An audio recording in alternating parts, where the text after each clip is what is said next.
جی تو دوستو، آج کی قسط میں ہم دیکھیں گے کہ آخر ایسا کون سا راز ہے جس کے لیے ہر کوئی اپنی جان اور خاندان داؤ پر لگا رہا ہے۔ ایک طرف عادل کوچاری نے فرتونہ خاندان کو تباہ کرنے کی ٹھان لی ہے تو دوسری طرف ایلینی اپنی اصل ماں کے راز کے قریب پہنچ چکی ہے۔ کیا استنبول میں سچ سامنے آ جائے گا؟ جاننے کے لیے ویڈیو کو آخر تک ضرور دیکھیے۔ یہاں ووڈن ہٹ گرانے سے پہلے کوچاری اس میں سے پوچھتا ہے کہ ایلینی کو سمندر میں کس نے پھینکا؟ اگر سچ نہ بتایا تو میں فرتونہ خاندان کو تباہ کر دوں گا، حتیٰ کہ 300 ملین بھی جلا ڈالوں گا۔ شیری خانم اس کی بات پر غصے سے سیف جان کو سامنے لاتی ہے تو وہ کوچاری سے کہتی ہے، اس میں ایک ایسا راز تم سے چھپا رہی ہے جسے سمندر میں نہیں بلکہ زمین میں دفن ہونا چاہیے تھا۔ پھر کہتی ہے، میرے بابا تمہاری وجہ سے مرے کوچاری۔ اس میں کو اپنا ماضی یاد آتا ہے۔ عادل کہتا ہے، مجھے سچ بتاؤ تو زیرف سامنے آ کر کہتی ہے کہ اس میں اور تمہارے بھاگنے کی وجہ سے شرمندگی کے مارے اس میں کے باپ نے خودکشی کی تھی۔ پھر شکریہ اعتراف کرتی ہے کہ اس نے ہی ایلینی کو سمندر میں پھینکا کیونکہ ایلینی نے اس شخص کی جان بچائی تھی جسے وہ اپنے شوہر کا قاتل سمجھتی تھی۔ زیرف پھر سب کے سامنے اعلان کرتا ہے کہ آج کے بعد ایلینی کی حفاظت میری ذمہ داری ہے اور کوئی بھی اسے ہاتھ نہیں لگائے گا۔ اس کے بعد شیرف اپنا وعدہ یاد دلاتا ہے، چونکہ اب اصل مجرم سامنے آ چکا ہے تو میری رقم واپس کی جائے۔ یہاں اوروج اور ایلینی میلینا سے ملنے گئے ہوتے ہیں جب کوچاری اوروج سے فون پر بات کرتا ہے۔ اوروج دکھ سے شکریہ سے کہتا ہے کہ آپ کیسے معصوم کی جان لے سکتی ہیں، اسے سمندر میں پھینک سکتی ہیں؟ تو شکریہ اوروج سے کہتی ہے، اس یونانی ڈاکٹر نے میرے شوہر کے قاتل کو بچایا تھا، تب میں نے اسے سمندر میں پھینکا۔ پاس کھڑی ایلینی یہ سب سن لیتی ہے تو ایلینی اوروج سے کہتی ہے، اس میں تمہارا کوئی قصور نہیں،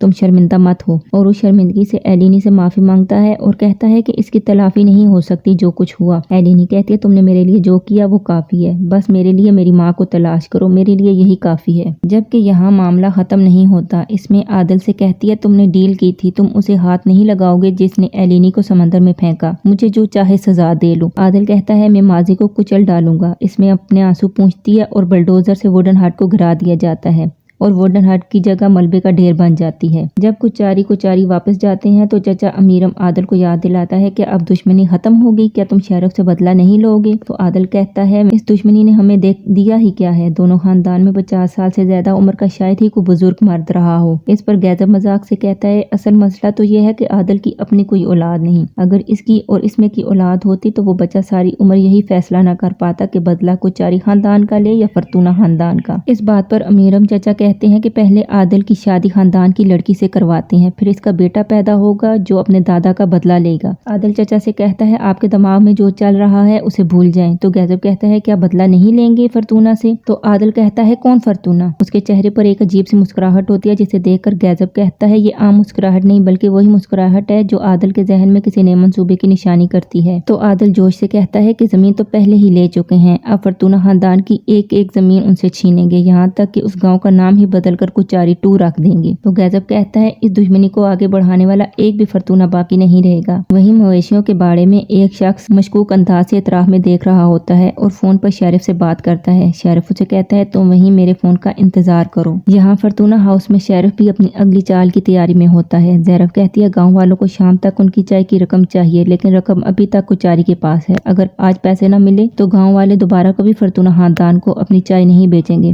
شیرف کہتا ہے، میں نے بینک مینیجر سے بات کی ہے، قرض منظور ہو جائے گا اور گاؤں والوں کے سامنے ہمیں شرمندہ نہیں ہونا پڑے گا، اور نہ صرف کوچاری سے ہم رقم واپس لیں گے بلکہ زمین بھی واپس لیں گے۔ ہجران اور زیرف کہتی ہیں، کیسے؟ تو شیرف ویڈیو کال پر انہیں کوچاری کی لائیو صورتحال دکھاتا ہے۔ دونوں حیران ہوتی ہیں۔ شیرف پھر اس شخص سے کہتا ہے، زہریلا پاؤڈر ان معدنی پتھروں پر لگا دو جنہیں بکریاں روز چاٹتی ہیں۔ ہجران سمجھ جاتی ہے کہ شیرف کوچاری کے جانوروں کو زہر دینے والا ہے تو شیرف کہتا ہے، میں صرف بکریوں کو ہی نہیں بلکہ کوچاری کی پوری زندگی کو زہر دینے جا رہا ہوں۔ تب ہی شیری خانم اور اس میں وہاں آتی ہیں تو اس میں ان کی باتیں سن کر کہتی ہے، کس کو زہر دے رہے ہو؟ تو وہ بات بدلتے ہوئے کہتا ہے، میں کوچاری کی زندگی کو زہر آلود کر دوں گا۔ اس میں کہتی ہے، کیسے؟ تو شیرف کہتا ہے، یہ میں ابھی نہیں جانتا، اس بات کو چھوڑو، یہ بتاؤ کہ کیا تم ٹھیک ہو؟ تو اس میں کہتی ہے، میں کیسے ٹھیک ہو سکتی ہوں، میری بہن قاتل بن گئی ہے، اس نے ایلینی کو سمندر میں پھینکا، زیرف نے زمین واپس لینے کے لیے کوچاری کی بہن کو اغوا کیا، ہجران نے سب کو دھوکہ دیا، میرے باپ نے مجھے پہاڑ سے نیچے دھکا دینے کی کوشش کی لیکن خود کی جان سے گیا، اور آخر میں کوچاری کو سچ بتانے کی سزا میں میرا ووڈن ہاؤس بھی تباہ کر دیا گیا، میں کیسے ٹھیک ہو سکتی ہوں؟ پھر اس میں زیرف اور ہجران کو دیکھتے ہوئے کہتی ہے، کیا کچھ اور بھی ہے جو ہمارا خاندان کرنے والا ہے؟ تو زیرف سچ سننے پہ اس میں کو مارنے کے لیے اٹھتی ہے تو شیری خانم اور شیرف اسے روکتے ہیں۔ شیرف پھر اس میں سے کہتا ہے، میں اس کوچاری سے تمہارے ہر آنسو کا حساب لوں گا۔ تو اس میں کہتی ہے، اپنی غلطیوں کا حساب کب دیا جائے گا؟ ایلینی بے قصور ہو کر سب کچھ سہتی رہی،